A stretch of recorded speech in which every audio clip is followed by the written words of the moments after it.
American president Donald ട്രംപും Tesla CEO Elon മസ്കും തമ്മിൽ രൂക്ഷമായ വാഗ്വാദം.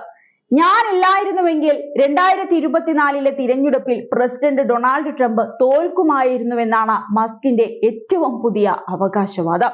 ഇത് വലിയ നന്ദികേടാണെന്നും ട്രംപിനെ ഉദ്ദേശിച്ചുകൊണ്ട് ഇലോൺ മസ്ക് പറഞ്ഞു. നികുതി നിയമത്തിനെതിരെ ഇലോൺ മസ്ക് വിമർശനം ഉന്നയിച്ചതിൽ താൻ നിരാശനാണെന്ന് ട്രംപ് പ്രതികരിച്ചതിനു പിന്നാലെയായിരുന്നു മസ്ക് തന്റെ വിമർശനം കൂടുതൽ ശക്തമാക്കിയത്. എന്റെ പിന്തുണയില്ലായിരുന്നുവെങ്കിൽ ട്രംപ് തിരഞ്ഞെടുപ്പിൽ തോറ്റുപോകുമായിരുന്നു. ഡെമോക്രാറ്റുകൾ ഹൗസ് നിയന്ത്രിക്കുകയും റിപ്പബ്ലിക്കന്മാർ സെനറ്റിൽ 51 മുതൽ 49 വരെ എന്ന നേരിയ ഭൂരിപക്ഷം മാത്രമേ നേടുമായിരുന്നുള്ളൂ എന്നും മസ്ക് എക്സിൽ കുറിച്ചു. ഇലക്ട്രിക് വാഹനങ്ങൾക്കുള്ള നികുതി ഇളവുകൾ വെട്ടിക്കുറച്ചതിനെ മസ്ക് വെറുപ്പുളവാക്കുന്ന വൃത്തികേട് എന്ന് വിമർശിക്കുകയും ചെയ്തു. ട്രംപിന്റെ 2024 തിരഞ്ഞെടുപ്പ് വിജയത്തിനായി താൻ $290 മില്യൺ ചിലവഴിച്ചിട്ടുണ്ടെന്നും മസ്ക് നേരത്തെ അവകാശപ്പെട്ടിരുന്നു. വൈദ്യുതി വാഹന നികുതി ഇളവുകൾ ബജറ്റിൽ വെട്ടിക്കുറച്ചതിൽ ടെസ്ല മേധാവി നിരാശനാണെന്നായിരുന്നു ട്രംപ് വ്യാഴാഴ്ച മാധ്യമ പ്രവർത്തകരോട് പറഞ്ഞത്. എലോണിന്റെ കാര്യത്തിൽ ഞാൻ വളരെ നിരാശനാണ്. ഞാൻ എലോണിനെ വളരെയധികം സഹായിച്ചിട്ടുണ്ട്.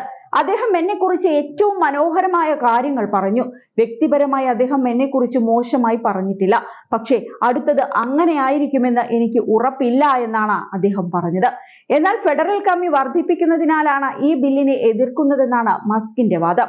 ബിഗ് ബ്യൂട്ടിഫുൾ ബിൽ എന്ന ഈ ബില്ലിന്റെ ഔദ്യോഗിക പേര് സൂചിപ്പിച്ചുകൊണ്ട് വിജയത്തിനായി നേർത്ത സുന്ദരമായ ബില്ല് എന്ന് പരിഹാസ രൂപേണ സാമൂഹ്യ മാധ്യമത്തിൽ കുറിക്കുകയും ചെയ്തു. തിരഞ്ഞെടുപ്പ് സമയത്ത് ട്രംപിന് വേണ്ടി ശക്തമായ പ്രചരണം നടത്തിയിരുന്ന മസ്ക് പുതിയ സർക്കാർ അധികാരത്തിൽ വന്നതിനു പിന്നാലെ ട്രംപ് സർക്കാരിൽ ഗവൺമെന്റ് എഫിഷ്യൻസി വകുപ്പിന്റെ തലവനായി നിയമിക്കപ്പെട്ടു. എന്നാൽ മെയ് അവസാനത്തോടെ അദ്ദേഹം ഈ പദവി ഒഴിഞ്ഞു.